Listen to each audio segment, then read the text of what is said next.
Iran और America के बीच हालिया युद्ध के बाद भले ही सीज़फायर लागू हो गया है, लेकिन दोनों देशों के बीच तनाव अभी भी बरकरार है। ईरानी संसद के स्पीकर और मुख्य वार्ताकार मोहम्मद बागेर गालिबाफ ने कहा कि अगर अमेरिका सीज़फायर की शर्तों का पालन नहीं करता तो ईरान फिर से युद्ध के लिए तैयार है। स्ट्रेट ऑफ हॉर्मुज़ को लेकर भी विवाद जारी है, जहां से दुनिया का बड़ा तेल व्यापार गुजरता है।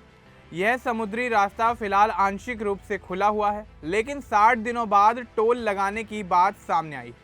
अमेरिका इसका विरोध कर रहा है और बातचीत मध्यस्थों के जरिए जारी है। तो चलिए आगे बढ़ते हैं और आपको विस्तार से बताते हैं कि आखिर क्या है ये पूरा मामला। दरअसल ईरान और अमेरिका के बीच कुछ महीने पहले युद्ध शुरू हुआ था, जिसमें दोनों देशों ने एक दूसरे पर कई हमले किए। इस दौरान स्ट्रेट ऑफ हॉर्मुज़ बंद हो गया था। यह एक महत्वपूर्ण जलमार्ग है जहां से दुनिया भर में तेल और गैस की बड़ी मात्रा में सप्लाई होती है। ये रास्ता बंद होने से जहाज़ों की आवाजाही रुक गई, जिससे तेल के दाम बढ़ने लगे और कई देशों को परेशानियों का सामना करना पड़ा। अब दोनों देशों के बीच एक अस्थायी समझौता हुआ है, जिसे सीज़फायर कहा जाता है। इसके तहत लड़ाई रोक दी गई है और स्ट्रेट ऑफ हॉर्मुज़ को दोबारा खोलने की कोशिश की जा रही है। ईरानी संसद के स्पीकर और शांति वार्ता के मुख्य वार्ताकार मोहम्मद बागेर गालिबाफ ने कहा कि अगर अमेरिका सीज़फायर की शर्तों का पालन नहीं करता तो ईरान फिर से युद्ध के लिए तैयार है। उन्होंने कहा कि स्ट्रेट ऑफ हॉर्मुज़ पर ईरान और ओमान का अधिकार है और इस रास्ते से गुजरने वाले जहाज़ों को ईरान के बनाए हुए नियमों का पालन करना होगा। गालिबाफ ने यह भी बताया कि ईरान इस मुद्दे पर फारस की खाड़ी के अन्य देशों के साथ बातचीत कर रहा है। समझौते के अनुसार पहले 60 दिनों तक जहाज़ों से कोई शुल्क नहीं लिया जाएगा। इसके बाद ईरान टोल वसूल सकता है। मोहम्मद बागेर गालिबाफ ने कहा कि स्ट्रेट ऑफ हॉर्मुज़ ईरान की सबसे बड़ी ताकत है और देश इसकी सुरक्षा और अपने अधिकारों की हर कीमत पर रक्षा करेगा। ईरान ने यह भी साफ कर दिया है कि वह अभी अमेरिका के साथ सीधी बातचीत नहीं करेगा।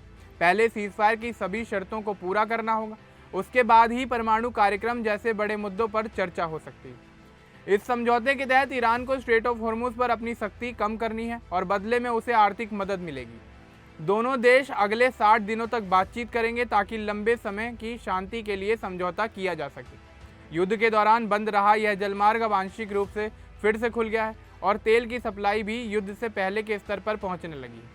अमेरिकी उपराष्ट्रपति जेडी वेंस ने ईरान के स्ट्रेट ऑफ हॉर्मुज़ पर टोल लगाने के विचार का विरोध किया। उन्होंने कहा कि अमेरिका किसी भी स्थिति में ईरान को जहाज़ों से शुल्क वसूलने की अनुमति नहीं देगा। वेंस का कहना है कि स्ट्रेट ऑफ हॉर्मुज़ पूरी तरह खुला रहना चाहिए और वहां किसी तरह का टोल नहीं लगाया जाना चाहिए। इसी बीच अमेरिकी राष्ट्रपति डोनाल्ड ट्रंप के दामाद जेरेड कुशनर और विशेष दूत स्टीव विटकॉफ कतर की राजधानी दोहा पहुंचे। व्हाइट हाउस ने इसे उच्च स्तर की बातचीत बताया है। हालांकि ईरान ने साफ कर दिया है कि अमेरिकी टीम के साथ उसकी कोई सीधी बैठक नहीं होगी। दोनों देशों के बीच बातचीत मध्यस्थ देशों के जरिए ही होगी। कतर के विदेश मंत्रालय ने कहा है कि दोनों देशों के बीच तकनीकी स्तर पर चर्चा शुरू हो सकती है। वहीं ईरान के विदेश मंत्रालय के प्रवक्ता इस्माइल बघाई ने बताया कि आने वाले दिनों में अमेरिका के साथ किसी भी स्तर पर सीधी बैठक तय नहीं है। वॉल स्ट्रीट जर्नल की रिपोर्ट के अनुसार राष्ट्रपति डोनाल्ड ट्रंप ने ईरान पर दोबारा सैन्य कार्रवाई के विकल्प पर भी विचार किया था। उन्होंने इस मुद्दे पर रक्षा मंत्री पीट हेगसेथ और सेना के बड़े अधिकारियों के साथ चर्चा की। फिलहाल ट्रंप ने सैन्य कदम उठाने के बजाय कूटनीति को ज़्यादा समय देने का फैसला किया है। स्ट्रेट ऑफ हॉर्मुज़ दुनिया के सबसे महत्वपूर्ण जलमार्गों में से एक है, जहाँ से रोज़ाना लाखों बैरल तेल गुजरता है। ईरान और ओमान इस जलमार्ग के दोनों ओर स्थित हैं। अंतर्राष्ट्रीय कानून के अनुसार यह रास्ता सभी देशों के जहाज़ों के लिए खुला रहना चाहिए, लेकिन व्यवहार में ईरान की नौसेना वहां काफ़ी मजबूत है। युद्ध के दौरान ईरान ने इस रास्ते को बंद कर दिया था, जिसका असर दुनिया भर के बाजारों पर भी पड़ा। अब सीज़फायर के बाद स्ट्रेट ऑफ हॉर्मुज़ से जहाज़ों की आवाजाही फिर से शुरू हो गई है। ईरान का कहना है कि वह ओमान के साथ मिलकर इस रास्ते के नियम तय करेंगे। दोनों देश जलमार्ग की सुरक्षा और नेविगेशन को लेकर सहयोग बढ़ाने पर बातचीत कर रहे हैं। कुछ रिपोर्ट्स में भविष्य में यहां समुद्री सेवाओं के लिए शुल्क लगाए जाने की बात भी कही गई है, लेकिन अमेरिका इसका विरोध कर रहा है। अमेरिकी राष्ट्रपति डोनाल्ड ट्रंप ने साफ कहा है कि स्ट्रेट ऑफ हॉर्मुज़ बिना किसी टोल के खुला रहना चाहिए। उनका कहना है कि ज़रूरत पड़ने पर अमेरिका दोबारा सैन्य कार्रवाई कर सकता है। अमेरिका का कहना है कि यह एक अंतर्राष्ट्रीय जलमार्ग है और किसी एक देश को इस पर टोल लगाने का कोई अधिकार नहीं है। वहीं ईरान का रुख इससे थोड़ा अलग है। मोहम्मद बागेर गालिबाफ ने कहा है कि युद्ध से पहले वाली स्थिति अब दोबारा नहीं लौटेगी।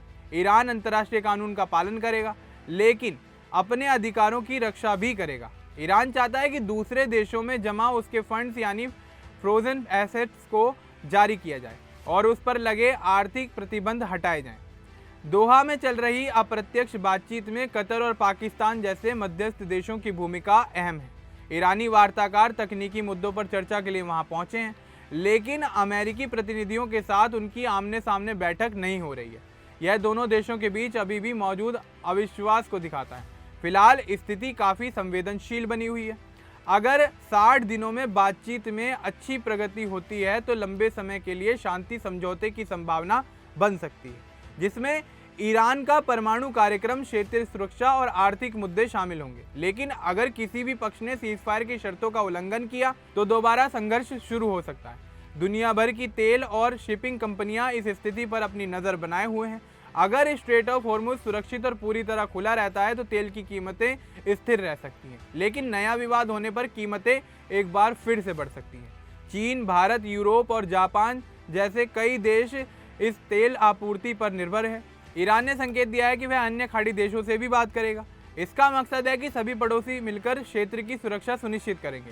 ओमान इस मामले में मध्यस्थ की भूमिका निभा सकता है क्योंकि वह दोनों पक्षों से अच्छे संबंध रखता है। ट्रंप प्रशासन कूटनीति पर जोर दे रहा है, लेकिन सैन्य विकल्प भी तैयार रखा है।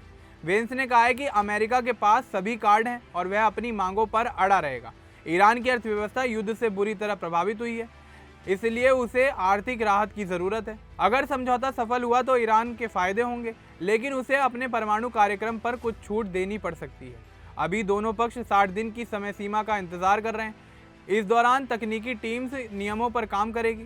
स्ट्रेट ऑफ हॉर्मुज की सुरक्षा के लिए सैन्य हॉटलाइन बनाने की भी कोशिश है, ताकि गलतफहमी से कोई घटना ना हो। यह पूरा मामला दिखाता है कि अंतर्राष्ट्रीय राजनीति में कितनी जटिलताएं हैं। एक छोटे जलमार्ग पर नियंत्रण की लड़ाई पूरी दुनिया को प्रभावित कर रही है।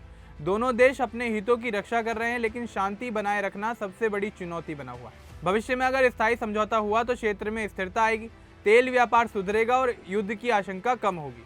लेकिन फिलहाल सब कुछ 60 दिनों की बातचीत पर ही निर्भर है। अब इस पूरे मामले को लेकर आपका क्या कुछ कहना है, हमें कमेंट बॉक्स में जरूर बताएं। बाकी इस तरह के और अपडेट्स के लिए हमारे चैनल को सब्सक्राइब करना न भूलें।